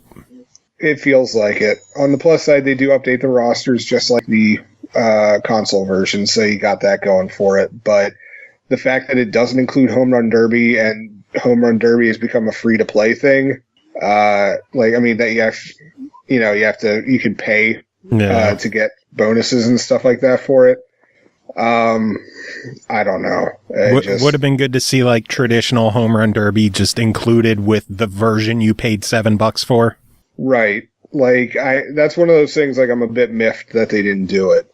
I still have the same gripes about the tutorials. They all work now again on the iOS version as well, but at the same time, they're still just simple. Do this. Okay, great. Do this. Great. Yeah. All right, you're good. Bye. One last thing I did want to mention for both versions, I really, really dug the soundtrack. There's some good licensed music on there, including Royal Blood, which I love. So, Yeah, I thought it was dug the okay, musics. but the game didn't tell you what was being played, though. Yeah, that would have been helpful. I know they have a list of all the songs in the info section, the credits section of the game. Would have been Right. nice to see what was playing when it started. So who knows? With how much they've been working on updating the game, maybe that'll get added eventually. Yeah. I think this would be a good game to revisit in a month or two and see how it shapes up. Yeah, I mean, I'd definitely be down for doing that, because, I know this is going to sound really negative, but had we reviewed when we were originally going to review this on Thursday, I had told you it's just like, after this review, I'm deleting it off my Xbox One. Now after this update and the complete overhaul, it's staying. Nice. Like, I'm definitely down to revisit in a month. Cool. Well, I know later on this spring, we're going to see the Switch version of the game, the Android version of the game, as well as a Home Run Derby VR game releasing, which should be pretty interesting. So when those come along, maybe we'll revisit the game and take a look at how it's shaped up over the past couple of months. Yeah, that'll be fun. Oh, Jacob, always okay-ish. Good having you on. Yeah, it's all right, I guess. You have any final thoughts to wrap it up? I applied for a job with the people of Super Hot. Fingers crossed that they're listening and that, they actually look at my resume and don't shred it. Super hot. Hot. Super Hot. Super hot. I love that game. It's amazing. Hot. Super Wait, are you just going to keep saying this over and over again? super hot. You're the worst, Joe. All right, next game to talk about is called Adventures of Bertram Fiddle Episode 1, A Dreadly Business, developed by Rumpus Animation, published by Chorus Worldwide Games. That is a mouthful. Released March 29th on Switch for $4.99, and a quirky take on a Victorian London inhabited by strange characters with even stranger noses. Self-proclaimed leading explorator Bertram Fiddle finds himself in a bit of a pickle. Help him follow the clues and track down the elusive serial killer known only as Jeff the Murderer before he strikes again. Checking this one out, Chris Taylor. Chris, how are you doing? Hey, doing great. Did you find Jeff the Murderer? Well, no, I haven't found Jeff the Murderer yet. I love that name. Just Jeff the Murderer. Oh, this game's got great names in it. So what is Adventures of Bertram Fiddle? So Adventures of Bertram Fiddle is a nice sort of classic take on the good old point and click adventure. Not adventure so much, but point and click puzzle game. So you're like your Monkey Island or King's Quest or Discworld, things like that. Like a couple of the games I've talked about on the Switch already, not so much Long Reach, but I guess more like that other one, whatever it's called, the Dark Side Detective. Only this one takes place in merry old Victorian England, and indeed, the main character, Bertram Fiddle, does look like he has a pink croissant for a nose. It's got a very, very distinct art style. There's a picture of his mother, and none of her facial features are where they're supposed to be. Eyes where her ears are supposed to be, nose off somewhere, and it's very surreal, but I don't know, for some reason kind of familiar. Interesting. Very interesting. Yes. And so your quest with old Bertram Fiddle is that he is longing for adventure because it's been a good couple of months, I guess, or something since his last exploration. He's got this very high-pitched Terry Thomas style English accent, which I thought would be annoying, but actually the voice acting is really good in this, and all of the actors deliver these lines in this absurd, stuffy British way, but I don't know. It's pretty hilarious how a lot of the lines are delivered. So I like that. That's a good mark. But yeah, so he's bored, he's listless, he wants more adventure, and plus his wife wants him to get a job. Been there. Yeah, so he has to work fast to avoid the ultimate punishment of a 9-to-5 job. So he takes his trusty, for whatever reason, his assistant is a Cyclops. What? Wait, what? His assistant is a Cyclops. He's got one eye and he's very strong. And he has like a kind of Spanish accent for whatever reason. And he's your other person that follows you around everywhere. So he's kind of like the Watson to your Sherlock Holmes, which, by the way, Sherlock Holmes does factor into this game as a character. So we're dealing with contemporaries here. Nice. And and so it becomes this thing that's actually pretty interesting. So it's like you can either use the doctor to observe something, which, by the way, the game's very good about if you hold down a button, it will actually show you everything that can be looked at, rather than having to click all over the map and find some secret thing. You'll actually be able to very easily figure out what all can be accessed. And of course, you pick up items. I think sometimes you combine the items and then you use them in absurd ways to get through puzzles. So that's point and click du jour. But yeah, with the addition of this other character, your strong cycloptic friend, he serves as the muscle. So if you click on him first and tell him to, and then point at something, then you're telling him to go like move something or beat something up or whatever. So it's a different way to interact with stuff. So you got it coming from 2 points. Another good point that I liked about this game that separates it is that occasionally it will actually break into an action sequence, where the controls, like for instance, there was early on in the game, you're trying to chase down a criminal who is doing something suspicious, and you have to chase him through a crowd of people. So it takes off into an automatic runner style thing where you have to avoid the crowds and chase down the guy who's also trying to avoid the crowds. Nice. Yeah, so you got little sections like that to kind of break up the point to the thing and walk to it and then talk about it. This game sounds absolutely ridiculous. So I'm hearing nothing but the fact that it's funny, it's crazy, it's quirky. Are there any bad points to this game? None that I found so far. I mean, typically with these puzzle games, the only thing you really run into is, sometimes the solutions to puzzles can be pretty abstract. Like, and I guess the other thing is that, like, the inventory, it took me a while to figure out how to actually access my inventory. It turns out it's just this little pull tab on the side of the screen. But you actually have to, like, if you're playing with a controller, like, you have to move the cursor all the way over to the left and, like, pull the tab out. And I don't know, it just figures they could have had a little bit more consideration for the controller.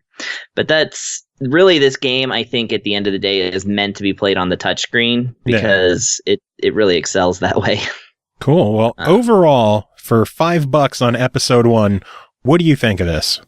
I think go ahead and get it.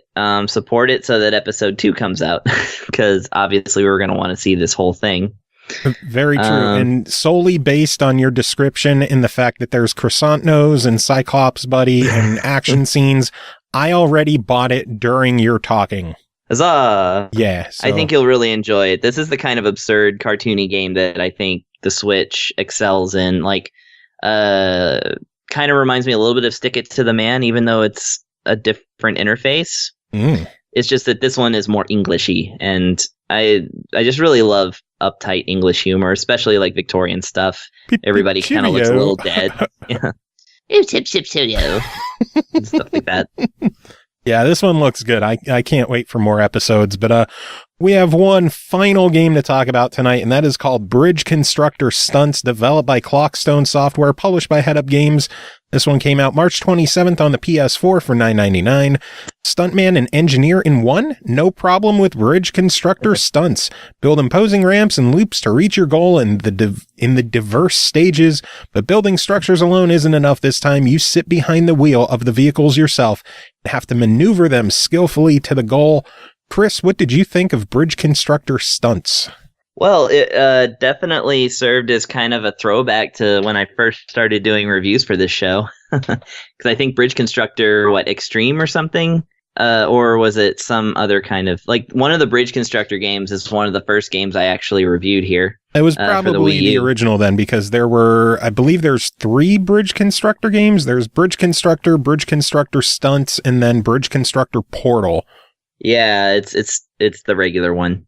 So yeah, now we've come back around full circle to this one. Circle of life. Yeah, and bridges. So yeah, this is basically the Bridge Constructor game, the one where you basically kind of connect the dots, use the materials provided, sometimes working within a budget, often working within the bounds of physics. You have to build a usable ramp, and then the twist to this one is that once you do that, you actually control the vehicle that you're attempting to go over, and you're also responsible for racking up tons of points through stunts. Not only stunts, but you also have to gather up like some items on your way in order to meet some other kinds of ancillary goals. Yeah. Now, I played this one a while back on Xbox One, and I found it to be a little bit overwhelming at times. Like, it starts off easy enough where you're just controlling the car, and then it gives you simple, like, finish constructing this, or, move these pieces here or there. And it just seemed the further in that the game got, the more complex it got. And normally with Bridge Constructor, building the bridges, okay, I could figure that out. In a driving game, getting through everything, okay, I could figure that out. But putting the two together, it was really straining me. And it's like, well, wow. I put all this work building this, and then I go off the jump and I completely whiff the landing. Now I have to completely rework this. Or what if I just accelerate slower? Or what if I, do 2 flips instead of 1? Will that help me get, yeah. It was, I don't know. It felt so much more stressful than normal Bridge Constructor.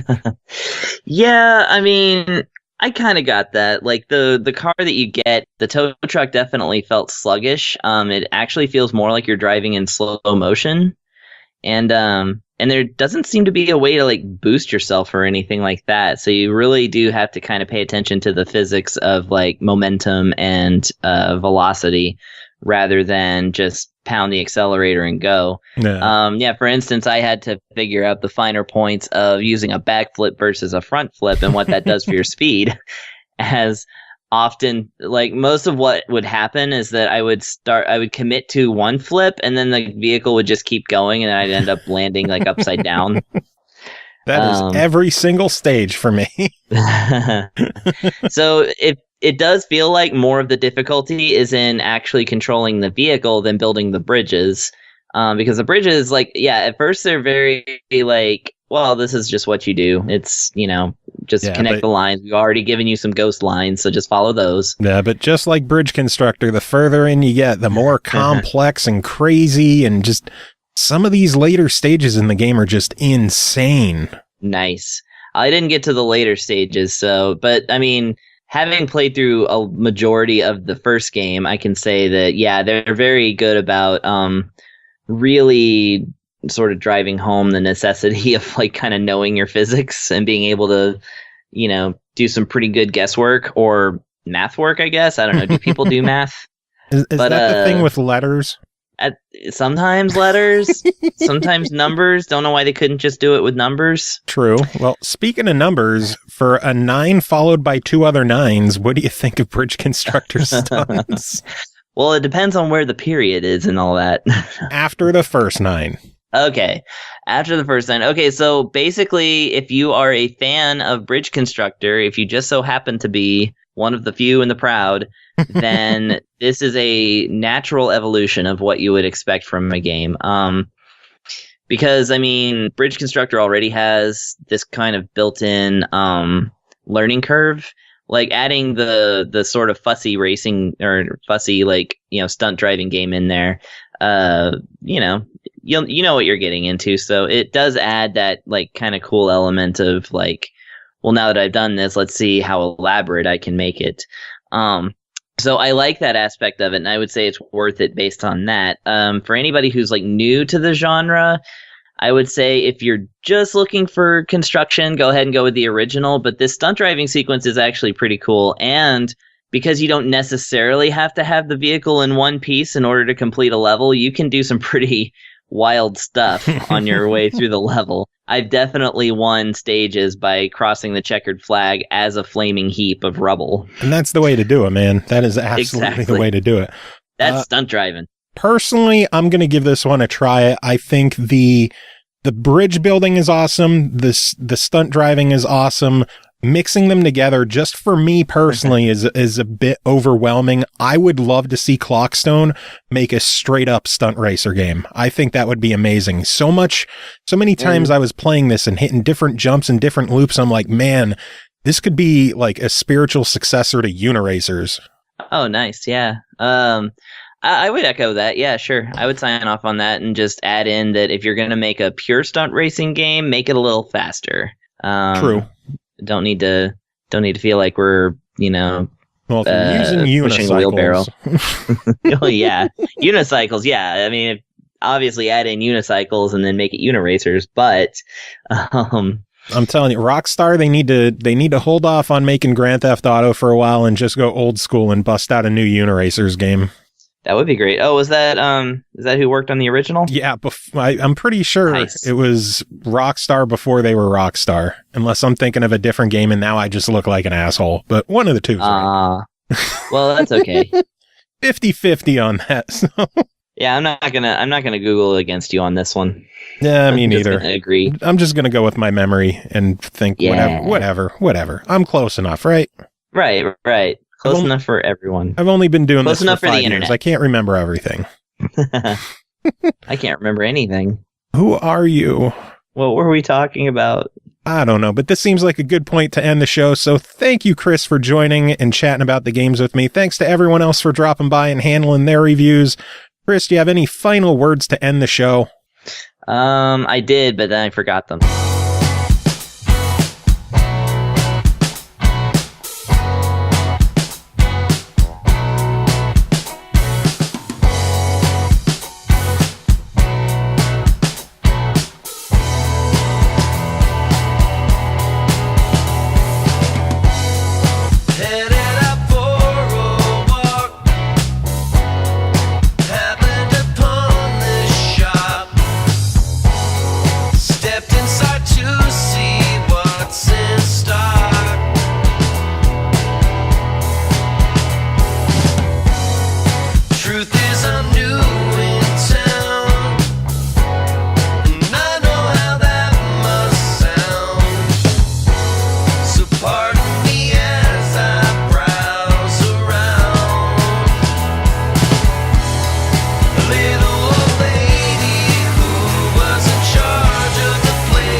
She said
It's unbearable, the words erupt from my brain. My time is terrible, I need to learn to refrain. I can derail and then distract, or just some of each. And in that instance you suppose I choose lack of speech. It's on my mind, but I can never time it right to speak. I've learned to be fine, knowing that I'm inclined to just forget this week. How do you do when are you bluffing? Wow, closing my mouth can be a tough thing. Now I'm the interrupting cow. I don't wanna lose my thought. It's unimportant and I should know better by now. My thought's an orphan and there is no home to be found. I'm interrupting and there is no means of escape. I'm Teddy Ruxpin, so please just press stop on the tape. It's on my mind, but I can never time it right to speak. I've learned to be fine, knowing that I'm inclined to just forget this week. How do you do when are you bluffing? Wow, closing my mouth can be a tough thing. Now I'm the interrupting cow. I don't wanna lose my thought. How do you do when are you bluffing? Wow, closing my mouth can be a tough thing. Now I'm the interrupting cow. I don't wanna lose my thought.